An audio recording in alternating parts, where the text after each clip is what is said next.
ಕರ್ನಾಟಕ ನಾಡಿನ ಎಲ್ಲ ಜನತೆಗೆ ಕೆಂಪೇಗೌಡರ ಜಯಂತಿಯ ಸಂದರ್ಭದಲ್ಲಿ ಅವರೆಲ್ಲರೂ ಕೂಡ ಶುಭವನ್ನು ಹಾರೈಸ್ತಾ ಇದ್ದೇನೆ.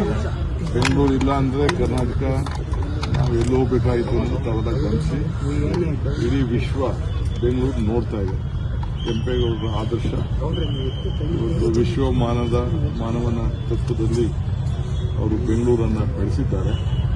ಅದನ್ನು ನಾವು ನೀವೆಲ್ಲ ಸೇರಿ ನಾಗರಿಕರಿಗೆ ಒಟ್ಟಾಗಿ ಅದನ್ನು ಉಳಿಸ್ಕೊಂಡು ಕಾಪಾಡಿಕೊಂಡು ಹಸಿರನ್ನು ಬೆಳೆಸಿ ಮತ್ತೆ ಇದನ್ನು ಗಾರ್ಡನ್ ಸಿಟಿಯಾಗಿ ಪರಿವರ್ತನೆ ಮಾಡಲಿಕ್ಕೆ ಈಗಾಗಲೇ ನಾವು 15 ಲಕ್ಷ ಸಸಿಯನ್ನು ಬೆಂಗಳೂರು ನಗರದಲ್ಲಿ ಬೆಳೆಸ್ತಾ ಇದ್ದೇವೆ. ಮತ್ತು ಎಲ್ಲ ಫಾರೆಸ್ಟು ಇಲಾಖೆಗೆ ಸಂಬಂಧಪಟ್ಟಂಥ ಜಾಗಗಳನ್ನು ತೆಗೆದುಕೊಂಡು ಬೆಂಗಳೂರು ನಗರದಲ್ಲಿ ಎಷ್ಟು ಫಾರೆಸ್ಟ್ ಲ್ಯಾಂಡ್ಸು ಸುತ್ತಮುತ್ತಲ ಇದೆ ಎಲ್ಲ ಕೂಡ ಮುಂದಿನ ದಿನದಲ್ಲಿ ಪಾರ್ಕ್ ಆಗಿ ಕನ್ವರ್ಟ್ ಮಾಡಿ ರಾಜ್ಯದ ಜನತೆಯ ಹಸಿರನ್ನು ಉಳಿಸ್ಕೊಂಡು ಯಾವ ರೀತಿ ಕಬ್ಬನ್ ಪಾರ್ಕ್ ಇದೆ ಆ ರೀತಿ ಎಲ್ಲ ಪಾರ್ಕ್ಗಳನ್ನು ಮಾಡಿ ಆದಷ್ಟು ಹಸಿರನ್ನು ಬೆಳೆಸುವಂಥ ಒಂದು ತೀರ್ಮಾನವನ್ನು ನಮ್ಮ ಸರ್ಕಾರ ಚಿಂತನೆ ಮಾಡಿ ಈಗಾಗಲೇ ಆದೇಶ